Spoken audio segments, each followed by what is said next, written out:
daw ang makabagong bayani na lumalaban sa mga dayuhan. Sinong dayuhan yung tinutukoy mo? Sino bang kinalaban yung dayuhan? Pakalanan nyo! Lagi kayong gumagamit ng bayani na word. Talagang paborito nyong sabihin yung bayani na word. Bayani ba tawag mo kay Duterte? Bayani ba ngayon? Ngayon, ang bagong bayani pala ngayon is magtayo ka ng maraming pogo. Ipasok mo yung illegal na pogo ng ibang bansa na hindi tinatanggap na basura ng ibang bansa. Ipasok mo sa bansa mo at gawing basura ang bansa mo. Bayani?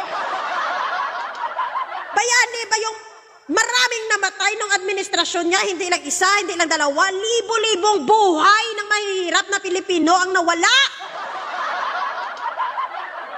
Tapos yung mga drug lord, yun di puta, pinakawalan niya yung mga nakakulong na.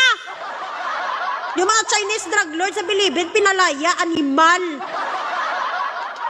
Bayani ng mga drug lord siguro.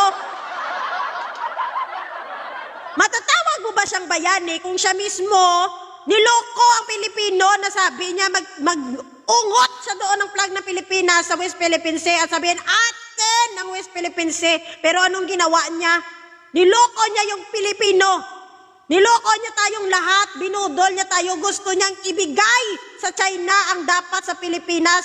Hindi niya nilaban ang soberanya ng Pilipinas. Ganon ba yung bayani, Ruben? Mahiya ka sa totoong bayani na nagbuwis ng buhay para sa kalayaan ng Pilipino. May bayani ba na gustong pasakop na lang tayo sa China? Gawin na lang tayong province of China? Yudi puta. Binuwis ng mga totoong bayani ang buhay nila para sa ating lahat. Binigay nila ang buhay para sa Pilipinas, para magkaroon ng kalayaan ng bawat Pilipino. Tapos yun di puta gagawing China ng Duterte mo, tapos sasabihin mo siya yung bagong bayani. Kung tampaon ka namon, guro kag panilagan. Tigilan nyo kakagamit yun ng term ng bayani, nakakasuka kayo. Kung totoong bayani siya, wala sanang maraming Pilipinong namatay nung panahon niya at wala sanang nakalaya na mga drug lord.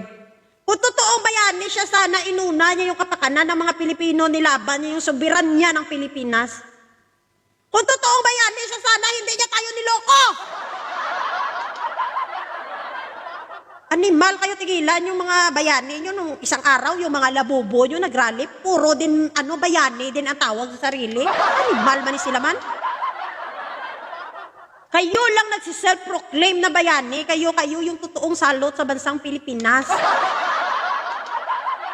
Na kung saan dapat tulungan nyo yung gobyerno, tulungan nyo yung administrasyon ngayon, pero kayo yung pilit na sinisira at gustong pabagsakin. Animal na bayani, ito kanami ni sila kang tampaon mo. Tigilan nyo na yung kakatawag sa sarili nyo na bayani.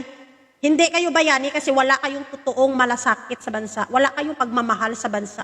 Sariling interes lang yan. Pinapakita nyo lang sa taong bayan na kuno, may malasakit at pagmamahal kayo sa bansa. Pero hindi yan totoo. Kasi ang katotohanan dyan, sariling interes lang ang meron kayo.